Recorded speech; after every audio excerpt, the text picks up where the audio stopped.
right, everyone. Thank you for your patience. We will continue to admit people throughout the time if there are people who show up in the lobby, but the event is also being recorded tonight.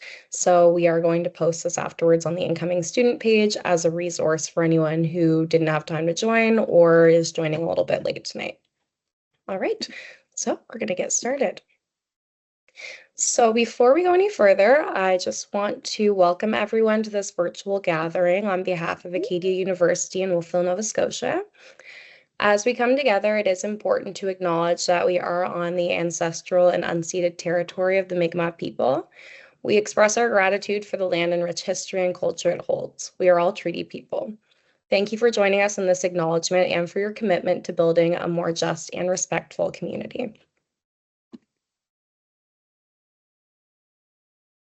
We're so excited to be hosting the third annual First Generation Student Information Session. This event is hosted on behalf of the Student Recruitment Team, the Enrollment Services Team. So facilitating the call tonight, we have Sophie Chambers. Sophie, want to give a little wave? Awesome. Sophie graduated with a Bachelor of Science in Biology and Psychology. My name is Sierra Pino, and I graduated with a Bachelor of Arts in Sociology and Women's and Gender Studies.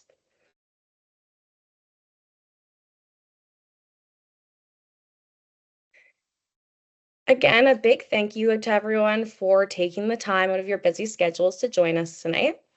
So just to start off, a first-generation university student is defined as a student whose parent or primary carers did not complete a four-year post-secondary degree. This includes students whose parents did not complete a four-year degree in Canada or the United States, and students who are or were in foster care. First-gen students may face specific challenges that other university students who have access to intergenerational knowledge do not. This is an event that aims to even the playing field for all students planning to join us here at Acadia University. Once again, I just want to remind everyone this event is being recorded, and throughout the webinar, the chat will be open for questions. All questions will be answered during the Q&A period that will follow the presentation portion of tonight's event. So I'm going to throw it over to my colleague, Sophie, and she's going to do a short presentation on university literacy to familiarize everyone with some terms. All right, thank you so much, Sierra. I'm really excited to be here. Sierra and I are both first-generation students. My parents personally both were in the military, so we're going to go over some terms today that I personally had no idea what they meant coming into university. And some of you may know some of these, some of you may not. Some of these terms might sound really simple and self-explanatory, or some of them may not. So we're going to touch on all of them today. So first, we're going to focus on people. So academic advisor, first off. This is a person you'll probably get to know pretty well throughout your four-year career here at Acadia. And it is a member of your program, either faculty or staff, that is kind of your go-to person for when it comes to course registration. If you're wondering if you're going to be on track to graduate or meet certain criteria of your degree, so like a major or a minor, an academic advisor is the person that you go to.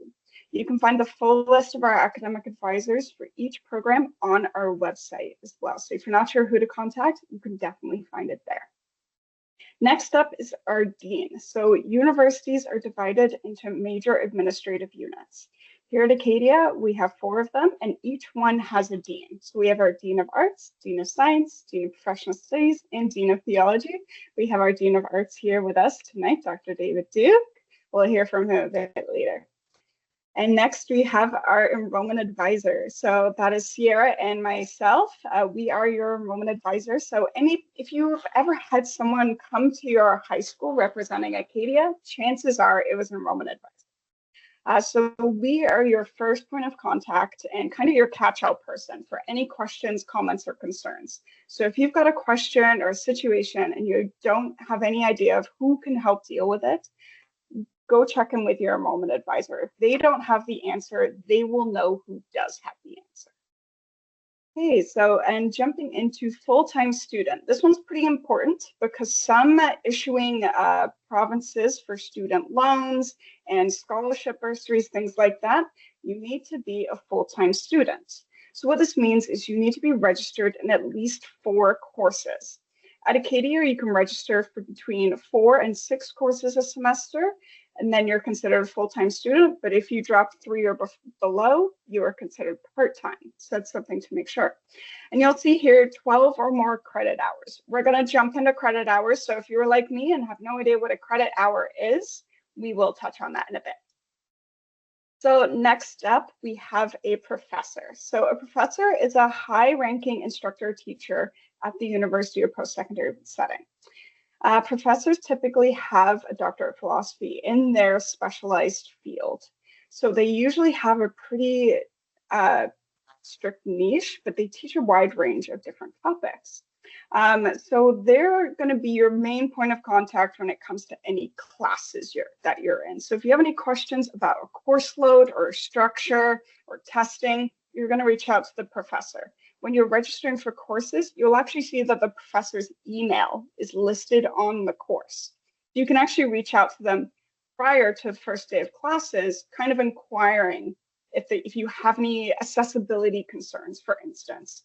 That's definitely a go-to person that you could reach out to.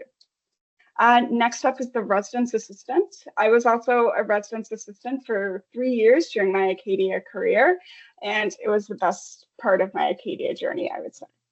So they're typically upperclassmen at the undergraduate level that live in residences.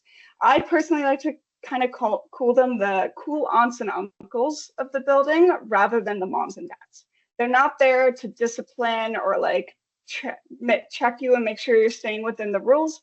They're there for your mental, physical, and emotional safety and well-being. That's their main priority. They're there to support you and make sure everything's going okay. You'll get to know your RA really, really well, especially during move-in day and that first week. They'll make sure that they're known and that they're there, just because it can be quite a big transition coming to university, moving away from home for the first time for a lot of you, and living somewhere brand new. These people are going to be there to help make that transition nice and smooth. So next up, we have registrar. So this is the official office for coordinating class registration overall. So this is also the place that you would go to if you need a transcript. So say later on in your university career, where you're applying for some various scholarships at different levels or grants, things like that, and it says you need a transcript from Acadia University, you go to that registrar's office and they're going to help you out. And next up, we have a teaching assistant. So teaching assistants, you're usually going to come in contact with these guys in your labs or like through help with assignments, things like that. Acadia, we're really fortunate to have phenomenal, like incredibly qualified professors teaching all of our courses. It is very rare that you will find a TA instructing a course or anything like that. Sometimes they come as a guest lecturer and chat about some of their research, but for the majority of the time, you will be taught by a professor. The teaching assistants, you'll definitely find them in our labs. If you're registered for Intro to Chemistry, you'll definitely find some TAs since that's one of our most popular courses. So you'll definitely come across them there, but they're typically upperclassmen at the undergraduate level or at our graduate level, which we do have a couple graduate programs here at Acadia, so you might find them there too. So jumping into some academics, we do have a bachelor's degree. So an undergraduate degree can also be known as a bachelor's degree, and it typically takes 4 years to complete. Now that is a very like broad sense, like 4 years, people kind of see that, but that is, do not set yourself that timeline. Many people graduate after 5 or 6 years. It's just the way it's currently structured at a pace of 5 courses a semester for 3 or for 4 years will earn you a bachelor's degree typically in most of our programs. But that's typically what it looks like, but don't let that confine you. We do offer 4 bachelor's degrees here at Acadia in arts, sciences, professional studies, and theology. So now back to that credit hours. So each course is worth 3 credit hours. So if you're looking at a course and it says it's worth 6 credit hours, that means it's full year. But what that means is not actually a full calendar year, it's a full academic year. So when you see 6 credit hours, you'll be going to that class for all of the fall term and all of the winter term. But most of our courses here at Acadia are 3 credit hours that you will be registering for. And in order to be a full-time student, you want to be in at least 12 of those. But the typical course load here at Acadia for just regular students is going to be about 15 credit hours, but that can go up to 18. So if you're in engineering, one of your semesters will be an 18 credit hour semester for this first year, and the other one will be 15. So it does vary per course. And if you're a student athlete as well, chances are you might be recommended by your coach or your academic advisor to drop down to that 12, just to make that transition a little bit easier, since your time can be really consumed by athletics. So you want to make sure you get a good head start and you're not overwhelmed too fast. But as long as you're hitting that 12 credit hour mark or 4 courses, you're all set. So your GPA. So chances are in high school, a lot of high schools are now starting to use the grade point average, but it's just a numerical way of representing your grades here at Acadia. Acadia is on a 4.33 grade schedule right now.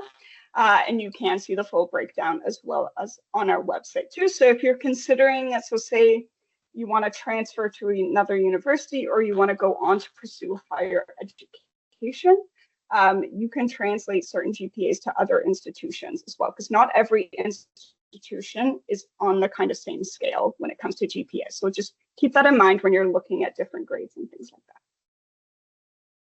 So a major is also the same name as your program. So if you are a biology major, your program is in biology. So the program that you're applying to is also the major that you are going into. You don't actually officially declare your major until your second year here at Acadia. And that is kind of the same when it comes to your minor. So we have a lot of students coming to us being like, I want to take this minor, that minor, and how do I do that? You actually can't really do that until your second year. We like to let students kind of ease into the university career just with one major, one specialty, one thing to focus on. And then at the end of their second year, if they're like, or at the end of their first year, if they really want to do a minor, you've had a taste for some university courses, you can absolutely chat to your academic advisor. They're going to go through your courses, what exactly you need. Are the major and the minor compatible with each other? Is it something that you can do? Because Acadia is incredibly flexible. You can really mix and match, but there are just a couple restrictions here and there. For instance, music and kinesiology are two programs that are pretty tricky to mix and match with.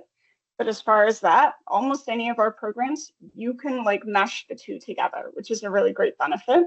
And everything's tailored one-on-one with that sit down with the academic advisor. I did a double major myself. So I've been through the process of doing it in my second year, sitting down with the advisors and ensuring that I'm meeting those requirements, and it wasn't an issue. So office hours, all your professors or teaching assistants typically as well, or lab assistants, they will have set office hours. It's going to be found on their syllabus or sometimes on their website as well. It's usually once a week for about 3 hours, I believe. But go to them. You're going to hear this 1,000 times from professors and upperclassmen. Go to your prof's office hours. Even if it's just to say hi or to just introduce yourself, go say hi to them. They studied for years in a really niche subject. They would talk to you for hours about their subject. You're never a bother to your professor for coming to chat about an assignment or a topic, or if you need help with something. That is what they're here for. They love to chat about absolutely anything, like within their field. Definitely go to them. And your semester and term. So we have 3 terms here at Acadia.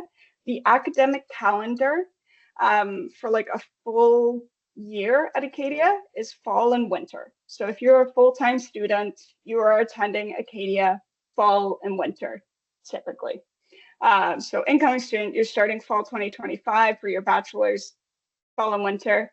You can study in the summer. We do offer a couple of summer courses. So if you needed to brush up on some grades that you weren't too happy with in the past year, you can do those in the summer. Or if you want to kind of speed up your graduation process, you can do that in the summer as well.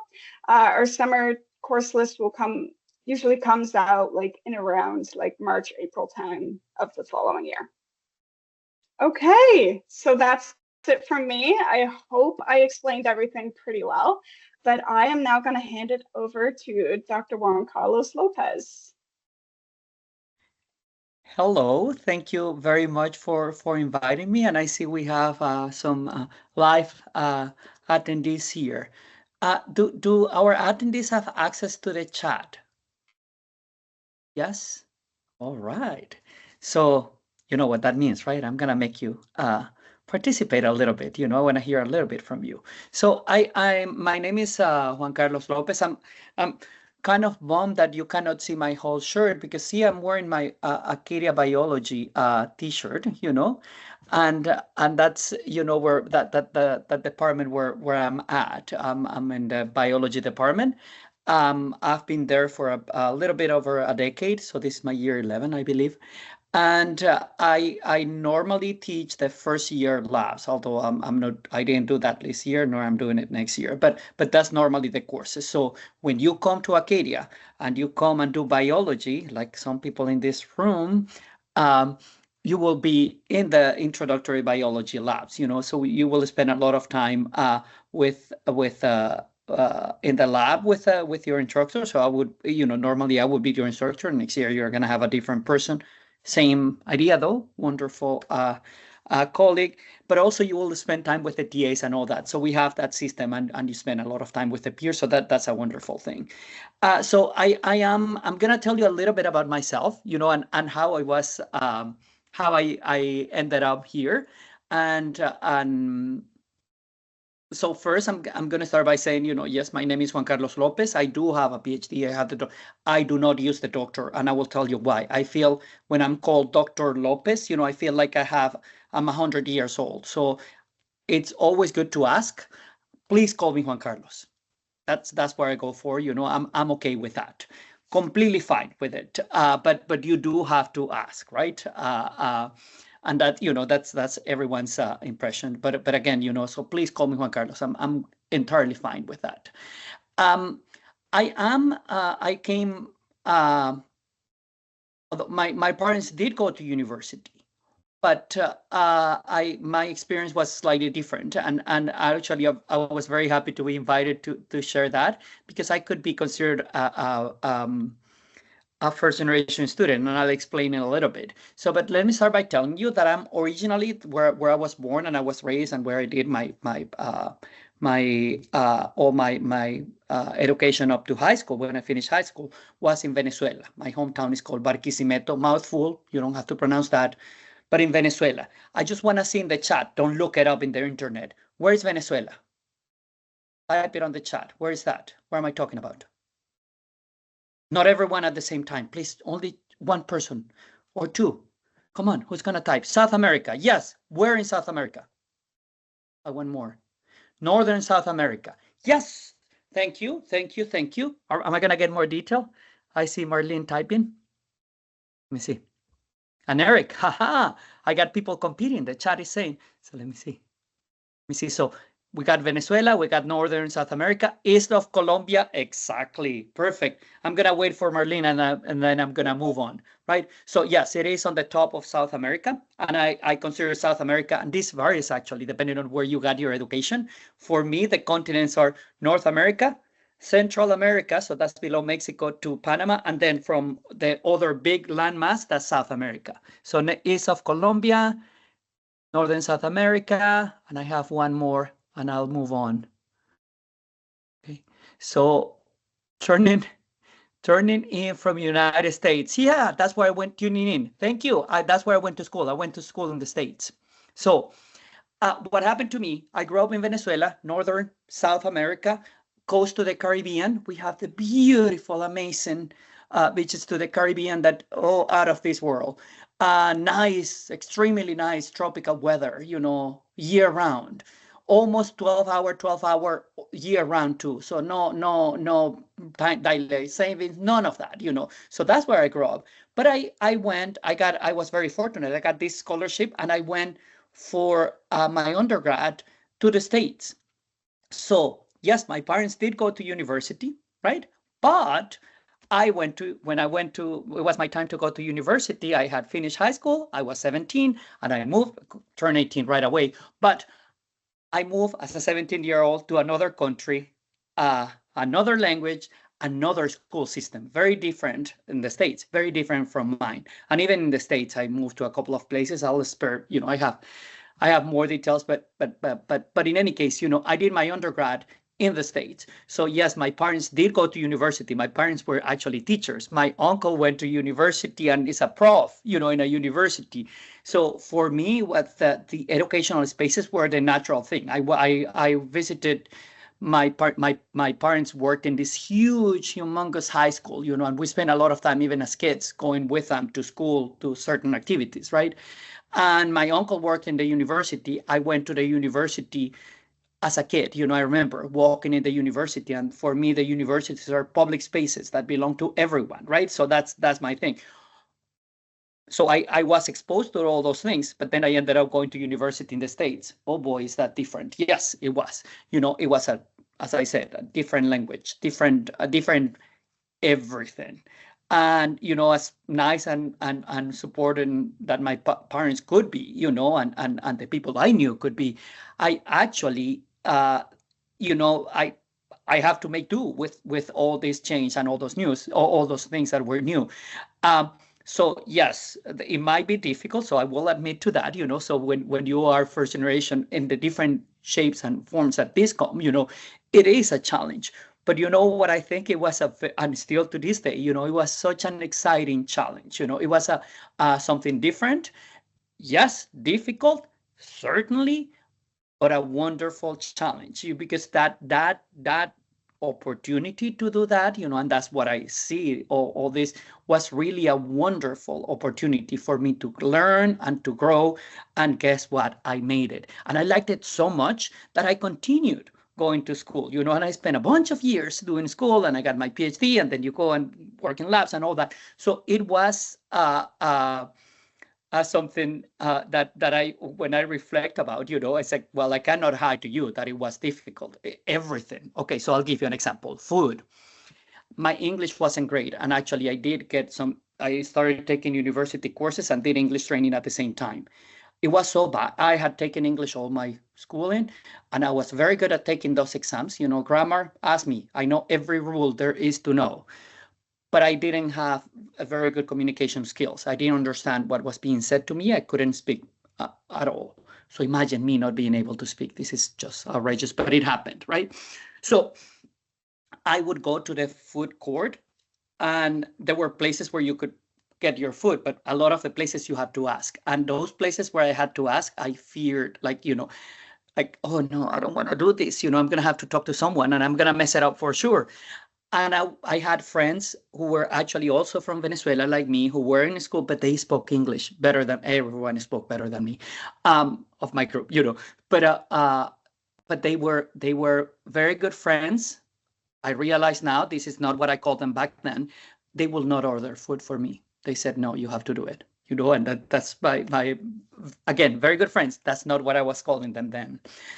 I will remember that what I would do is that I would stand behind the person in line, and I said, I actually had to ask, how do you say, in Spanish will be lo mismo, the same. And I said, well, the same. So I would go, and I would be asked, wah, wah, wah, wah, like the wah, wah, wah, wah, and I will say the same, and I will point to the person in front of me, the same, and wah, the same, wah, the same. I will get the same, right? And I will continue chugging along, eating the same as that person in front of me had chosen. And then when I went to pay, I had the chance to see, because you had to, at the time you had your ID, but you had to pay a little bit. So you had to figure out how much it was, in this particular place where we ordered the food. And I had an opportunity to see what that person had paid. And then I had more time to prepare myself to go and eat the same. So I ate very different the sames, for a while. I did learn to order food. I did learn all of those things, but that even the food was a challenge. And guess what? I made it, and it was wonderful. So there are some, and when I think of this, one, I liked how the session was started, where we said first generation can come in different forms, right? So in my case, I had a lot of I was exposed to universities and education and all that. It was a big part of my life, and it was normal for me to walk into these spaces. Yet I was put in a different country and language and system, and I learned, and one of the things that I think was important to recognize and it's that we can ask for help. You can and it depends on where you place that question and where you feel comfortable asking the questions. You can ask your peers. For me, my peers were very important, even though they will not order food for me. By the way, still friends to this day. By the way, but they would not. They will refuse to order my food. And same with other things, they said, no, you have to do it. You have to learn, right? But they were there with me, I wasn't alone. I was eating with them, at least I had that little bit of respite. But asking for help, I think, is important. And I don't think I can emphasize this anymore. We are here for you. It is really important that you know that in the university, your professors, your teachers, people, all the people who work at the university, be that the advisors that help you with your registration, the academic advisors, the administrative assistants in the different offices of the university, we are truly here for you, and you can ask our questions. And one of the things I always say is that exactly what you said earlier, it's like, I may not know the answer, but there is a very good chance that I can find out very quickly where to find that answer, and I'm happy to do that. And that would once you start asking, you will realize, actually, yes, that's true. But I also understand the hesitation of asking. And I think part of the hesitation may be that you may feel like you are being a bother, and that's normal, and actually that's quite normal for a first generation student, because you will think, well, people have figured this out. Guess what? A lot of us have not figured it out up to this point. You have to really be able to ask, that it is really important, and it is difficult. I understand that it might be difficult, and there are ways of doing that, especially now, and I say now, I'm not that old, but when I went to school, email wasn't, we did have email, but it wasn't the main way of communication. A lot of the communication you have to literally do in person, and you had to ask verbally. Remember, I didn't speak English. I had to do it, right? So now we have the advantage that you can, if doing it in person is difficult or more challenging for you, it is very easy to do it via email. That is a way of communication that we use a lot in university, and you may not use it as much now as we do it, but we still do that a lot. So if asking the question directly to your teacher, or your advisor seems very difficult for you, the email is the way, and you can get support from people to write that email. Hey, if you're in my course and you really want to find out something, I will sit down with you and help you craft the email. Nope, I can be your I can be your ChatGPT. Happy to do that. It is really a place where you can find help, but you have to be able to ask for those questions. You are never a bother. This is what we do, and we're happy to assist you in doing that. And probably one of the difficult things might be, who can help me? And we went over this a little bit. Your teachers are a good point of help. We have something that is called office hours. I stopped calling them office hours. I call them student hours, because they are not an office. They are not, they are hours for you. And those are the hours in which you can come and talk to us. And it can be about the course. It can be about the discipline. It can be to say hi. That's a space that is for you. So whenever you read office hours, delete that from your mind and say student hours. These are my hours. I can go and reach out to my instructors, and that's okay. Please do it. It really does make for me, having students over is amazing. It's something that I really truly enjoy. The other thing is that those little details of knowing what a credit hour is, how many courses I have to take, what is a major, what is a minor, that will be important, and it's important to figure it out, because it is important to be able to strategize whatever your path is going to be. I really enjoyed the fact that when we started the session, we said, well, a bachelor's degree is something that you get in 4 years. if you take 5 courses, if this is the path you take. What I have come to realize, I was in a real rush when I was an undergrad. There was a reason though. My scholarship was tied to time and to the time when I finished and all that, so I had a very hard deadline. And the problem is that there wasn't a mechanism for me to finish that degree without that scholarship. The cost of that education in the States, I went to Washington University in St. Louis. The cost of that education in our Venezuelan money was something that my parents could definitely not help me with. My mother, a teacher, that was, she could not have paid a week of me in that school. So the finances were heavy on my mind, and it was heavy for, it was something that it was important for me to finish on time. And one of the things that happened, and life happens, life does happen, as we're going to university, is that the scholarships will kind of stop for a little bit. And I actually had planned to have enough money for paying rent and, to cover certain things, and the scholarship didn't come. And I remember vividly having the conversation with my mom, on the phone. She said, I heard that you didn't get your scholarship money, do you need help? But I knew what that money help would mean for her, and I took a deep breath, I was like, no, I'm okay, and that was a financial constraint that I personally had, right? So, but then I discovered that there were other ways of finishing, and there were other ways of figuring out the money part, there were, and that was by asking actually, and it worked out for me, I was able to finish in those 4 years. So, another, and I'm probably running out of time, right? Yes. I'll stop about myself. I will tell you what will be really important about doing this. Enjoy this time. This is a time of growth. This is a time of learning. This is a time of exploring many things. This is the time, and we're here for you to enjoy that time. I'll stop. That was truly wonderful. That was genuinely entertaining. Thank you for getting the chat involved already. Usually that's something that I have to start forcing people to do. So I really appreciate you getting that going. Thank you so much for sharing all of that with us. That was wonderful, Juan Carlos.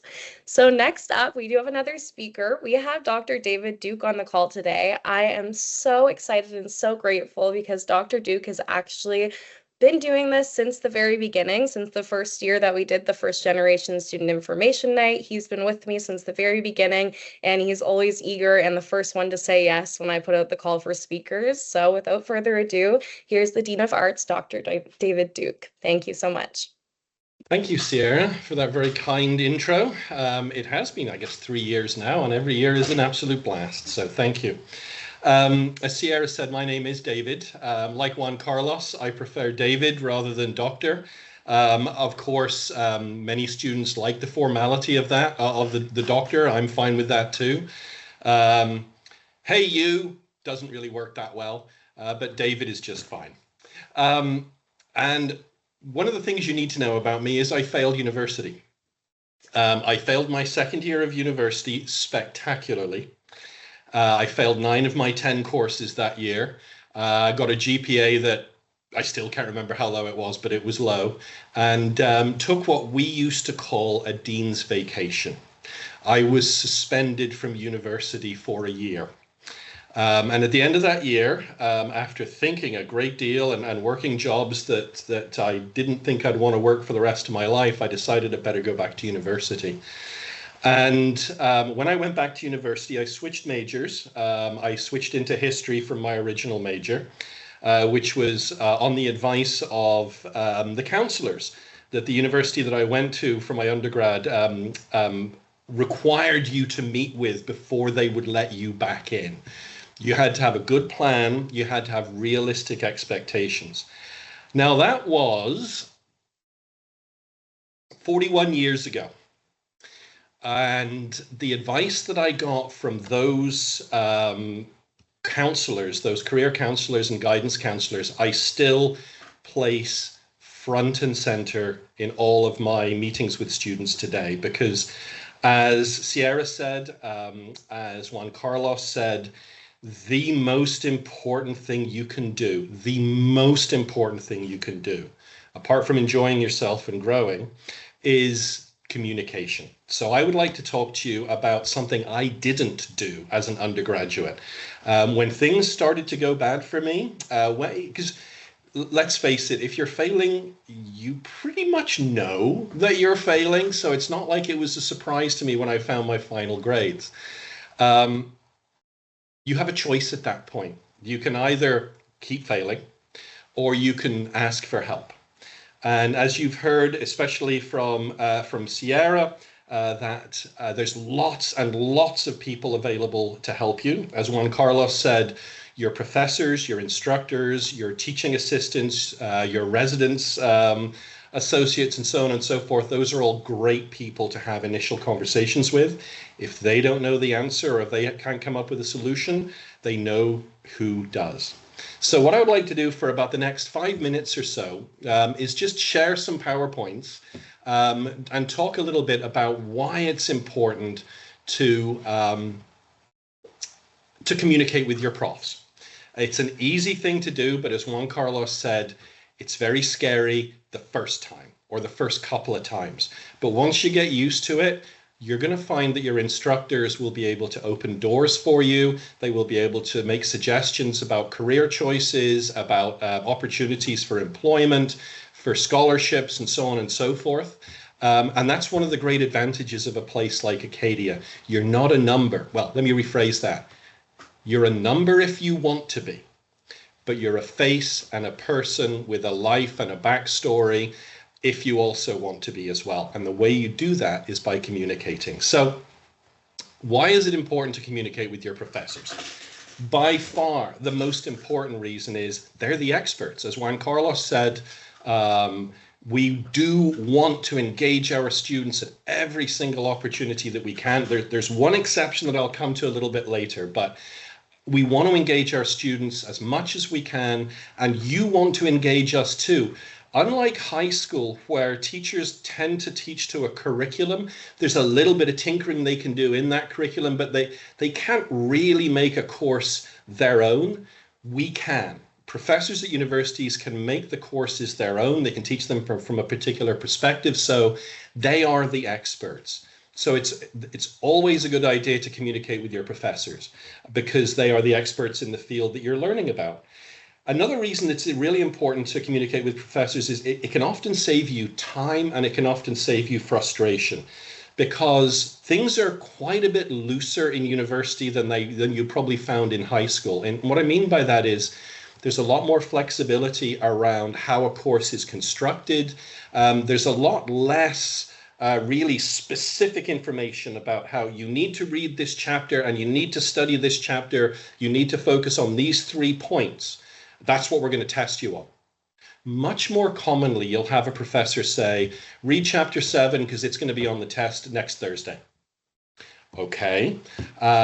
You read chapter 7 and you realize that half of it hasn't been covered in class. What do? You send, as Juan Carlos said, you send a quick email to the professor and say, do I need to cover all this material? Are we going to be asked all of this? The worst thing the professor is going to say is, well, that's for you to find out. In other words, I'm not going to tell you the answer. But 90% of the time they will say, oh, no, focus on the first half of the chapter. The second half isn't as important for this quiz or for this test. In other words, you'll be able to stay on top of the material. You'll be more focused on what the professor's expectations are of you. And therefore, you'll be in a better situation in terms of your stress levels and what you need to do and so on and so forth. So that's a hugely important reason. Another reason why you want to have good communications with your instructors, with your professors, is the course, all of your courses, and I cannot emphasize this enough. None of your courses are sprints. Every single one of your course is a marathon. You're going to be in the course for at least 13 weeks. You're going to be with that instructor for at least 13 weeks and probably longer if that instructor is in your major. You'll take several courses from them, guaranteed. So You'll want to learn how that prof functions, how they mark, what they do about late assignments. Are they really grumpy if you ask them too many questions?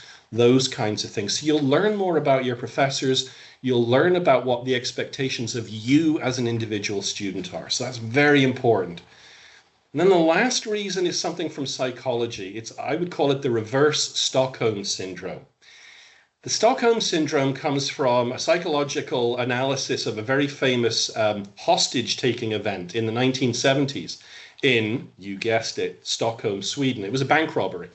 And what happened was some of the hostages began to relate to their captors, and they actually began to agree with their captors. This is called the Stockholm syndrome. And why is that important? I'm not saying you're going to be caught or captured, but you are going to be with that instructor for 13 weeks. And it's a two-way street. We need to know who you are. Let me put it this way. Let's say you need a certain grade, a C minus, a 60, for that course to count towards your program. Now you're in my class and I know you've got a 58. If I know who you are, if you've been to see me, if you've talked about assignments, if you've talked about challenges, or you've talked about successes, I get to know you for who you are. I get to know that you worked really hard in this course, but, you know, a whole bunch of other things kind of got in the way and you've ended up with a 58.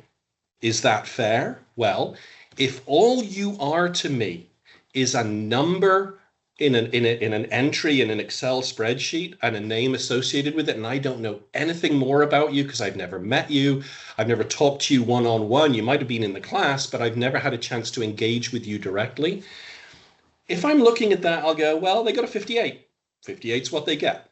But if I know you, just like in the reverse Stockholm syndrome, if I know you and I know the challenges and I know the successes and I know about you, then I'm going to say to myself, she's worked really hard. Okay, she didn't quite do what I intended, but boy, she worked hard. I know she has. We've met a lot about these assignments. I know what happened on the final exam. I know she needs a 60. She's going to get a 60. And that's not cheating. I want to be very clear about this. That's not cheating. That is you giving the instructor, the professor, the space to recognize who you are and to grade your work accordingly. And we can't do that if we don't know you. So do get to know us. And as you've heard, and I'm going to go quite quickly at this point because a lot of this has been covered, so consider this to be reinforcement. You've heard all of the speakers tonight, myself included, emphasize the importance of communication with your professors. I cannot emphasize that enough, as you've heard from the other people tonight as well. It's one of the main markers of success for university students. And one of the reasons I failed was because I didn't communicate. When things started to get rough, I clammed up. Rather than talking, finding help, I did the reverse. And the result was very predictable. So how do you get yourself known to your professors? Well, you go to class regularly. That's absolutely key. The huge difference between university and where you are now is we won't chase you down. If you don't come to class, you may get asked from time to time by a prof, oh, I didn't see you last week. Are you okay?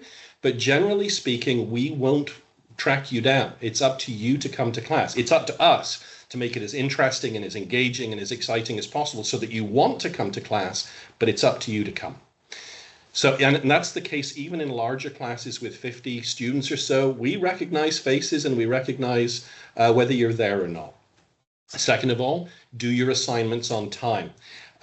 This is a huge challenge for a lot of students who've gone through COVID, where we did, education systems generally allowed much more flexibility with assignments being submitted and so on and so forth. Every professor will have their own rules about assignments. Some professors will not accept any late assignments whatsoever, unless you have met with them and have come to an agreement as to why that assignment will be late. In other words, they've given you permission to submit it late. Other professors will say, okay, the late penalty is 5% per day or a letter grade per day. You'll find that information on your course syllabus, which you'll get in the first week of term in September. So you'll know when your assignments are due. You'll know when things are going to ramp up, because you'll compare your course syllabi and you'll see, oh my goodness, at the end of November, I've got 3 essays due, a lab report, and a final in-class exam in that 1 week. What do? You try and get at least those essays done well in advance so that you've got more time to prepare for the test and the lab report and so on. So doing your assignments on time is huge.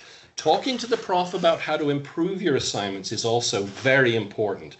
If you get a grade that you're not happy with, or you're not sure why you got that grade, as Juan Carlos said, go and see the professor. Go and talk to them about it. They are not there to simply say, I am going to fail 1/3 of my students, and I am going to make sure that 1/3 of my students get an A and everybody else gets a C. That's not how we work. That's not how we do things.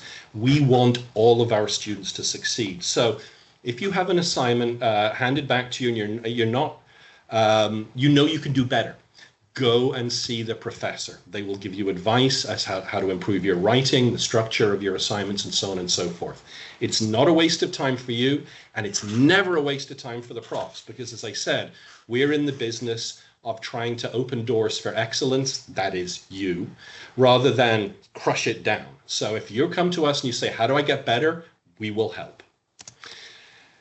However, there are times in the year where it gets busy for you, it gets busy for us as well. And there are certain times of the year, especially around assignments, where office hours get really busy really fast, where there are lineups outside the door. And I've had that happen on many, many occasions. How do you avoid that? Well, one thing you can do is email the prof and say, I would like to come and see you at this time. Prof will often write back and say, that works perfectly for me, or it doesn't work, but how about we meet at a different time? This is the time I suggest. Again, as Juan Carlos and Victoria both said, we have office hours, and I'm going to come back to that in a second, but we're not restricted to meeting with students just during office hours. If office hours don't work for you, then again, communication's key. You send an email, say, can we meet at a different time, and so on.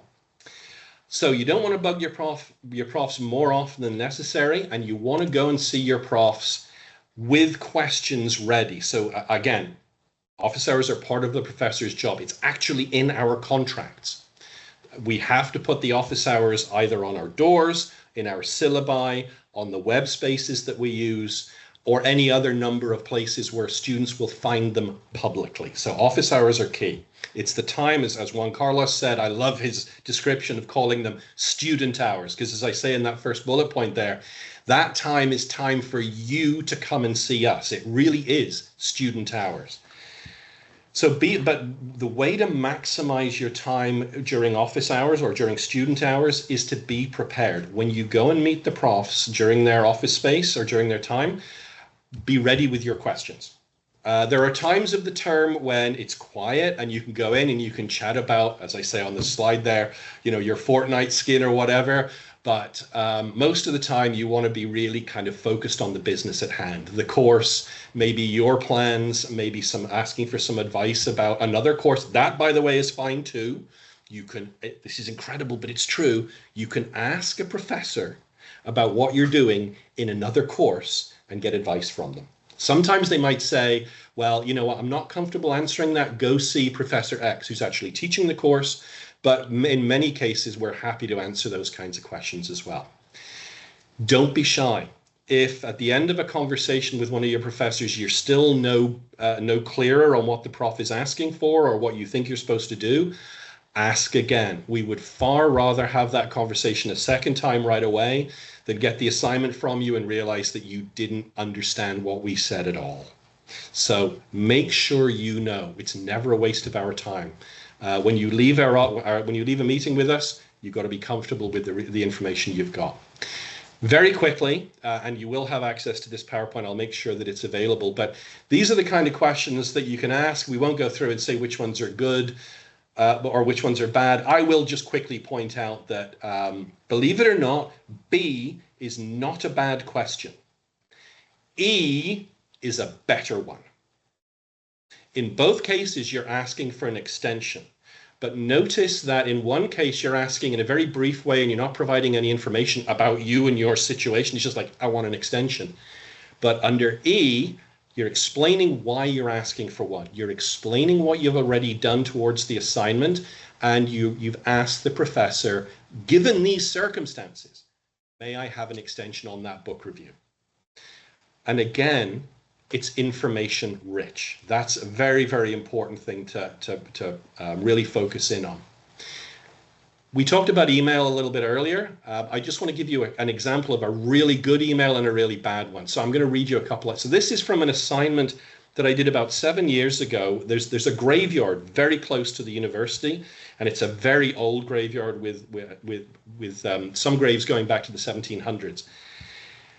I sent 2 students down there as part of their assignment, and they couldn't find the grave that I told them to go look for the very simple reason there were 3 people with that name.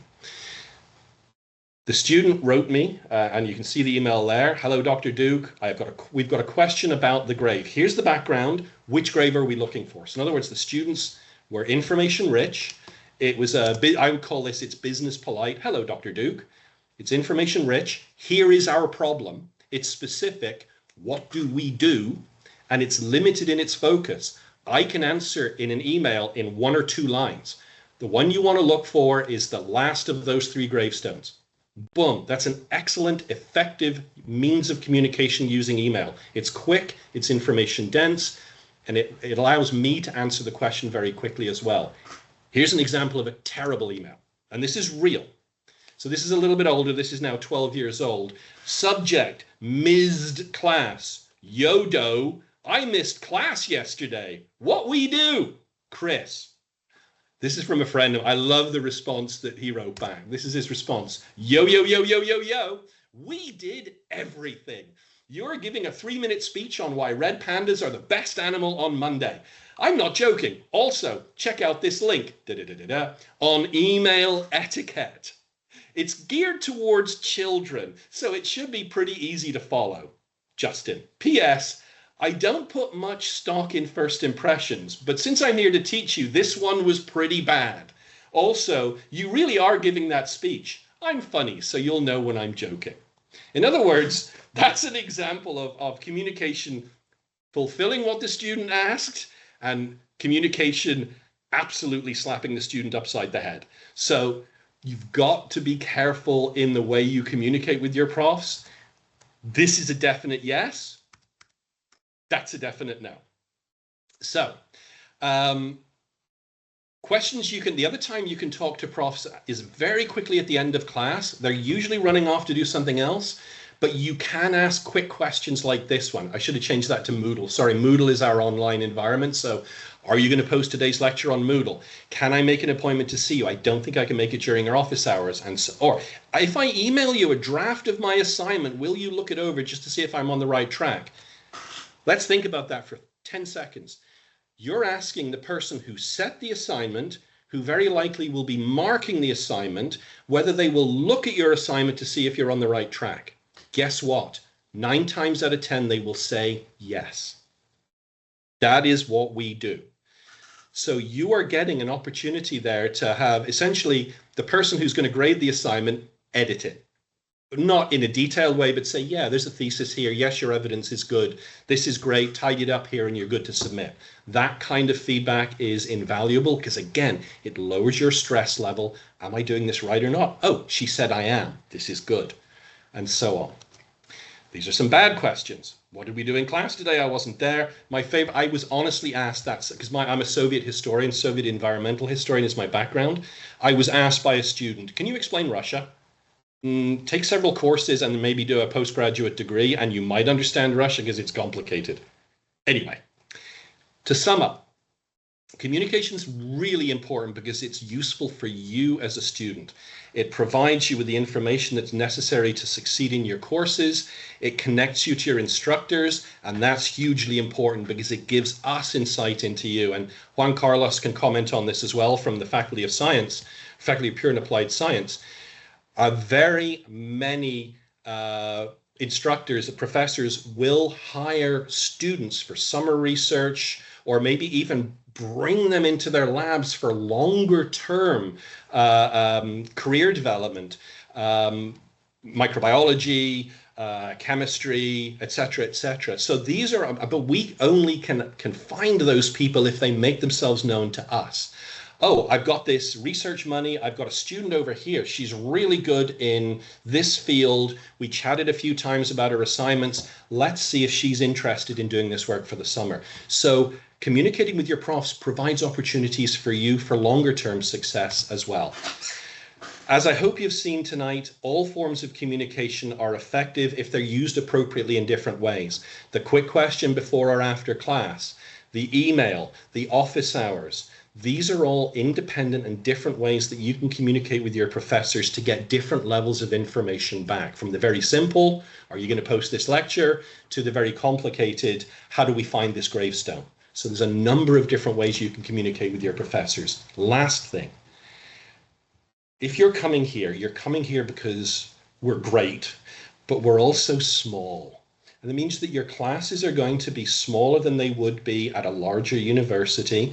Your instructors are going to be almost always the ones grading the assignments that you do rather than a teaching assistant. So my advice is take advantage of that intimacy, take advantage of that connectedness, communicate with your professors.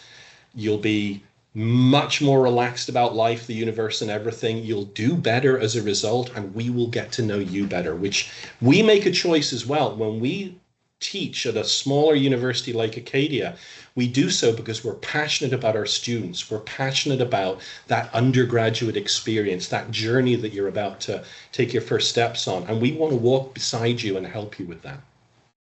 And communication is one great way to do that. I've gone long. I will stop. Sierra, sorry. No need to apologize. That was wonderful. Thank you so much for that contribution, David. That was so valuable. And again, every year when we finish these presentations, I just wish that I had attended a presentation like this before I started as a first generation student. And I know Sophie's feeling the same way. So I hope that you folks found this information helpful. If David and Juan Carlos have a couple more minutes, we do have a couple questions in the chat. So Eric is wondering what happens for students in residence between semesters, and more specifically, if they can stay, if going home isn't an option. Sophie, do you want to answer that? Okay. Yeah, so for if you have not applied for residence yet and you want to live in residence, please go do that as soon as possible, because residence selection has already happened. We do guarantee residence to our first year students. So even if you haven't, don't panic. There will be a bed available for you. It just might not be the bed of your dreams kind of situation. But so when you apply for residence and you essentially check out your room and book it and do everything, it comes in two chunks. So you book it for the fall semester and the winter semester. So that's typically a full-time undergrad student. That's what they're going to do, fall and winter, in the same room between those two semesters.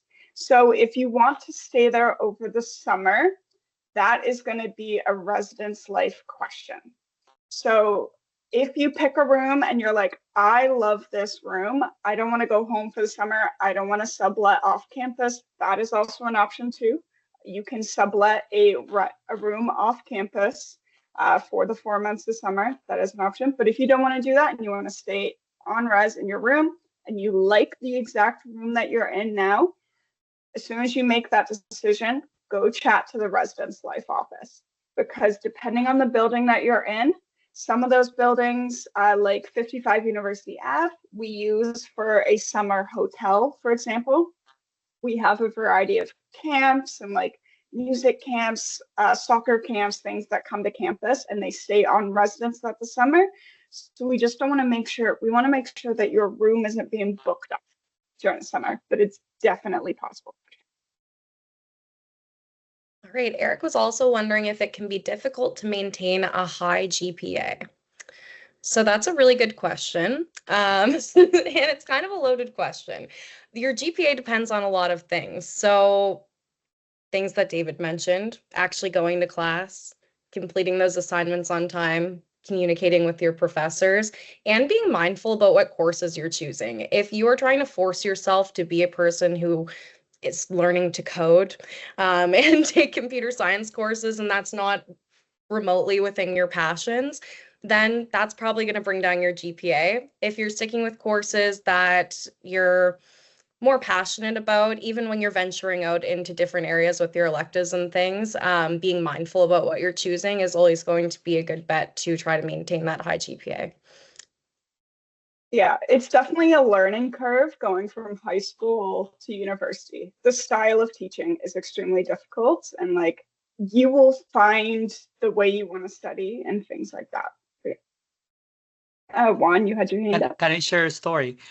You know how I Yeah. had this scholarship and I was in the States and the time it was important, the GPA was really important. This is where being a first generation, but not being a first generation was really important because I realized that I was taking a course where I was going to get a low grade. I knew I could pass it. It was calculus too, because I took it the first semester. I had, well, long story, but in any case, I figured out that I am going to get a bad grade in here. I knew from the like halfway through, it's like, I know this is not going to be a good grade and it's going to impact my GPA. And that was before the add drop date, right? So I took the conscious decision of dropping the course so that my GPA wouldn't be lower. That strategy piece came from knowledge from, that my parents went to school and they knew that, they didn't know exactly how, but they said, well, I, like my mom said, uh, um, can you investigate if you can drop this, can you figure it out? She couldn't help me figure it out, but she planted the option in my head. So that I'm grateful. But it was actually my friends who said, oh no, that's easy. There is a last day for a drop. There are many things in that calendar that we don't fully understand, but it's the communication piece that David will piece with this. There are strategies that are very important, and it's a very easy thing to do if you do it early enough, right? So I dropped out of the class. My GPA is what maintained, and then what that meant is that I had to take that course in the summer, and it went smoothly. Not an issue with a scholarship, but it was a little bit of planning ahead, and we don't always get that luxury, but keep those things in mind. So we will announce. I know, for instance, you will receive emails. It's like, this is the last day of that drop. Keep an eye on that, and if you don't know what it means, ask, what does this mean?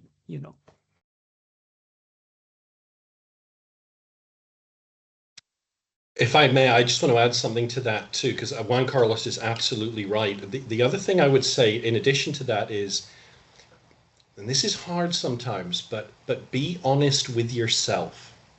What I mean by that is, I picked my first major, the one that I failed, just because it was my best grade in high school. It was my best subject. So I thought, oh, I'll do that in university. I hated it. And it was only when I should have had the conversation that I didn't. I should have had a conversation with an academic advisor. Okay, so you hate this program. What do you want to do? Do you want to drop out or do you want to switch? Almost half of university students switch their programs. It's okay to do that. It's okay to start a program and go, this isn't for me.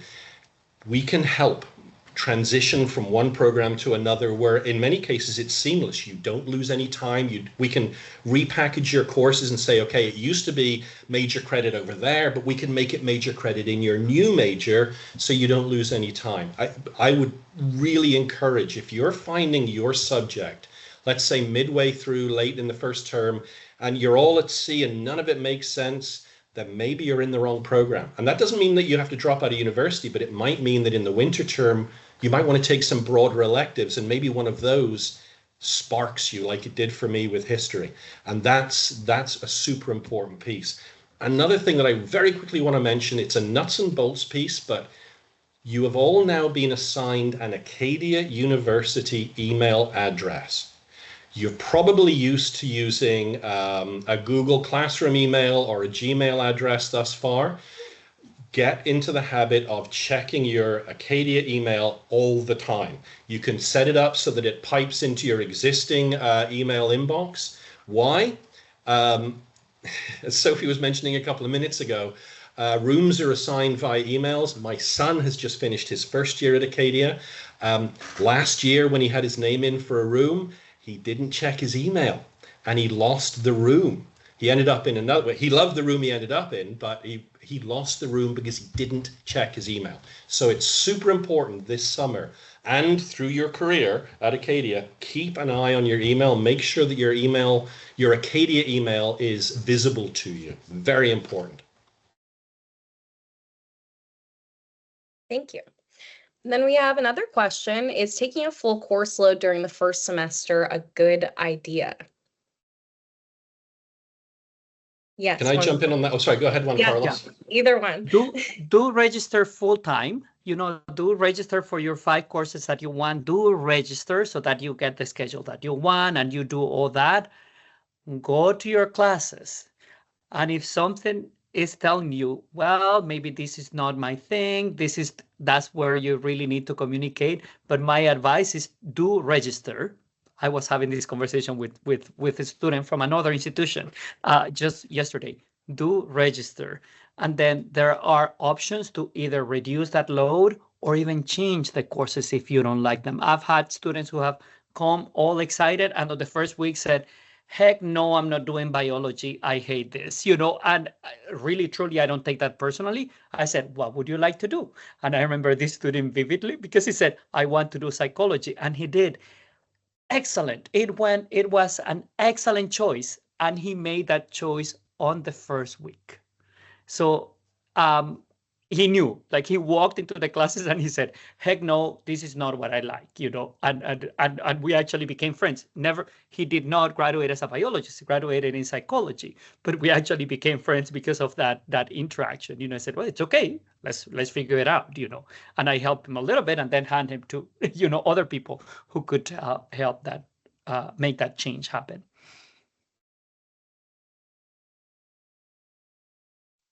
That's what I was going to say. You'll definitely get lots of communication about this. Again, check your email during those first couple of weeks because you'll see something called the add drop date. And then you'll see something called the withdrawal date. So there's kind of 3 stages. The first, I think it's like 2 weeks of the semester. You can drop, add, no consequences. You're free as a bird. You can do whatever you want. So there's that add drop deadline. And then after that, there's a withdrawal deadline. So during this couple week or two, if you drop a course, you get what's called a W on your transcript, which just stands withdrawn. It does not affect your GPA. I have a withdrawal on my transcript. The majority of people who graduate have a withdrawal on transcripts. That was what Sierra was talking about. I took a coding course in my second year, thought I could handle it. It was not my cup of tea. I was able to drop out completely fine. I switched it for a different science elective, and that's completely fine. That happens all the time with students. You're going to find a course that's not what you want or not what you expected. If you want to try something new and you didn't like it, that's fine. Withdrawal, just make sure you are keeping an eye on that deadline, because after that withdrawal deadline, if you drop that course, it will be an F and it will be affect your grade point average. So just keep that in mind. If you want to test a class a little bit, you can do that with no consequences, but just keep an eye on that email and watch for those dates too. That's great. Thank you so much for those contributions. So we have already gone a little bit over time, so being cognizant of everyone's valuable time. I know it's the evening already, so I appreciate everyone taking the time out of your busy lives to join us tonight, especially our presenters. We do have a question that touched on our event that's coming up on May 26th. Recruitment's putting on another event on May 26th for our incoming new students. We're doing some course registration help, and we are going to be doing some tours of Wolfville, and there's a meal included as well. I'm posting a link right now. If you want to follow that link there to the Acadia events page, you can find the full schedule of events for the day. If anyone has any further questions that they think of about anything we touched on tonight, the event coming up on Monday, course registration, whatever it may be, please email acadia4u@acadiau.ca, and I have that email in the chat as well. There is one thing that I would like to tell the students, and this group in particular. Yes, we may be in different ways first generation. That doesn't mean that we don't belong here, that we matter. We do. We matter. You matter to us. We want you here. This is space for you. You know, when I said that I've always seen university as a public space, I truly believe that this is a place for all of us. And you may not have that experience that came from having these particular conditions in your life, but that doesn't mean that you have not been able to do wonderful and marvelous things up to this point. You would not be sitting in this call with us if you hadn't. You have learned many things, and you have many tools that may not be related to academics but are related to your life and the person that you are and the skills that you will need to succeed. So I just want you to know that yes, you matter. What you know and what you have been able to accomplish matters to us, and these things will help you succeed. You are already a success, and what I see and what we have here is success. That's all I see, and we will help you achieve those next goals that we have. But right now, you do matter. And I'm really, really happy to be here with you. That's wonderful. Thank you so much, Juan Carlos, for that addition. David, did you have anything else to say there? What he said. Perfect. I love that. All right, wonderful. Well, thank you so much, everyone, for tuning in tonight. As I had mentioned earlier, we did record tonight's event. It will be posted on the events page that I posted in the chat. Keep an eye out. You should get an email notification as well. If anyone would like to ask any of the presenters any questions about anything they said this evening, please reach out to the Acadia For You page or reach out to me. We're happy to connect you. We're all here to help make this journey as smooth as possible, so please don't hesitate to reach out to us. Thank you so much, everyone, and we're so excited to have you all join the Acadia community.